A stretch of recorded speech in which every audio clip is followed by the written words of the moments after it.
They're in. But first, as we get to the end of the back stretch, you look over here to my right, you see one of the four stucco towers around the racetrack.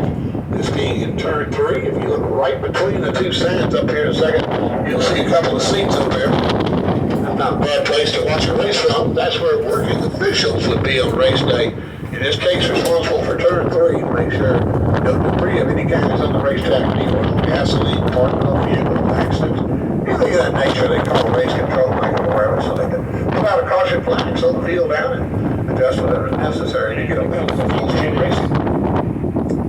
Again, we said about 3,000 feet from the entry of turn 3 there behind us to the exit of turn 4 where we're headed. So we spent a little more than a half a mile up on that 31 degrees of banking, which is about a third of the way to perpendicular. The double yellow lines you see here at the base of the banking up to the wall there, that's the racing grid. It's about 40 feet. That's where you have to race on race day. Where we are is the apron. This is where you merge into the speedway or off the racetrack. And the grass over here to my left, if you go up to the top of the track there, that is some 44 feet high.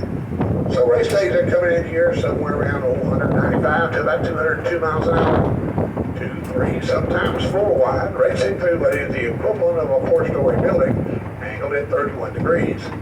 Typically they don't have any problems, but occasionally they may get together and end up in the upper wall, as you can see some of these skid marks indicate. And fortunate for them, that is called the safer barrier. SAFER stands for Steel and Foam Energy Reduction, and with a safety system installed here in 2004. That inner wall closest to us there is about 4 feet high. It's actually hollow steel tubing. About a 2-foot gap from there back to the old concrete wall that's been here for decades. And in between, you can see they placed a series of foam panels. So when the driver gets in the first wall, they'll tend to flex it in to take away energy. And the foam compresses to take away a little more, and then finally into the hard concrete wall. That safer barrier was designed by engineers at the University of Nebraska. It's now required at every racetrack. It does have a NASCAR sanctioned event. It used to be just at the corners and inner walls of the straightaways, as you can see now. Every inch of exposed wall, both of the inner and outer walls, is all safer barrier. Well, as you come out of turn 4, you're seeing the same view that every driver has seen since 1959. We repaved it twice, as we said, but we never messed with the original design of the track itself. One little thing that's different over here used to be grass many years ago. Now, of course, another skid pad that's been paved, so if you have loss of control, they have a little better control of the car being on asphalt and grass.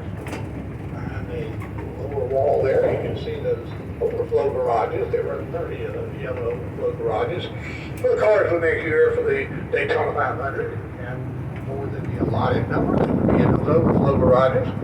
And behind the larger wall, that is the original garage. That is the enclosed garages. There are 44 of those. The first 44 points from the year prior would be in those garages.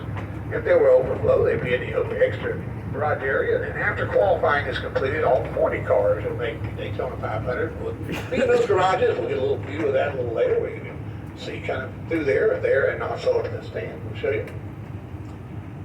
Pit road over there to my left, if you had to get surface work done, you'd come down. We don't come back up pit road, but you can see the yellow line there. That's called a commitment line. Once you cross that, you're committed to go down pit road to get service work. On my right, double red lines on the wall, and just in front of us, we're going to see a single red line on the wall. We're right in the middle of what's called the Geico restart zone. This is where the leader is responsible for starting or restarting the race. Between the two, for some reason he has about a second. Anybody can take off, but that hasn't happened as of yet. And it's about 3,800 feet here for the front stretch as compared to 34 on the back, all because of the curved nature of the facility itself, as we said. But just about the